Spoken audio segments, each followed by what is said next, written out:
Well, I found someone that has experienced gardening from the far north to the deep south. This is Wayne Clifton from Apopka, Florida.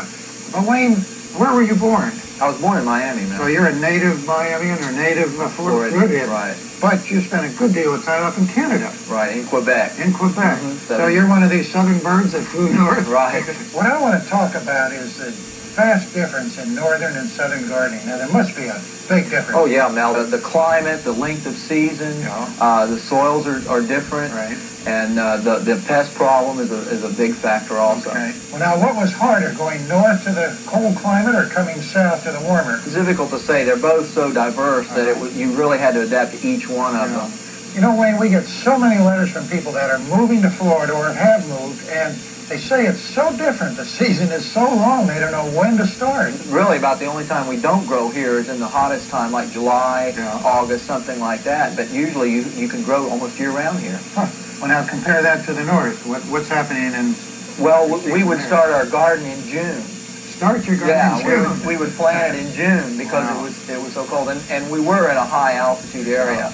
And it was, you had maybe 3 months, something like that. So you had to think about the vegetables. You had to have short-time vegetables, So that's totally different from the southern where you can have anything. Sure, anytime. And what about climate? What's the real difference between the north and the south? And what kind of protection would you provide in the north? Well, in the north, you would have to start, if you wanted to start early, you definitely have to start inside under lights would be was the way I did it. Right. Whereas down here, you can simply plant them outside and just make sure that no frost gets them, that's all. Now, what about pests? Well, up in Canada, you might have one generation of pests, okay, and then that was it. So if you got rid of them, you're free fine, for the year. Exactly. Huh? But down here, you might have 6 or 8 generations of pests, and you have to spray, continuous, have a good spray program going on because you had to get the ones that hatch. Right. So the egg, it's not only the eggs, it's the adults in the south.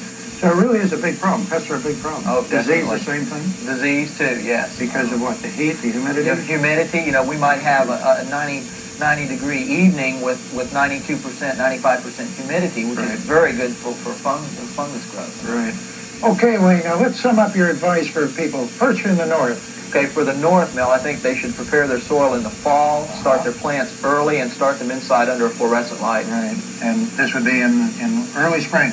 Right. Okay, and then lots of protection when they go out of doors. Exactly. Okay, now how about southern gardening? Southern gardening, I think they should prepare their soil in July and August when they're not really planting much.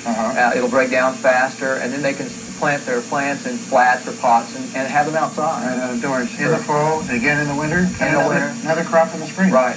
That sounds great down here. Well, there you have it. You can garden anywhere. Don't be afraid if you're moving to a new area. You might check with your local nursery, but follow Wayne's tips, and depending on you're in the north or the south. Thanks a lot, Wayne, for helping us out. My pleasure, Mel.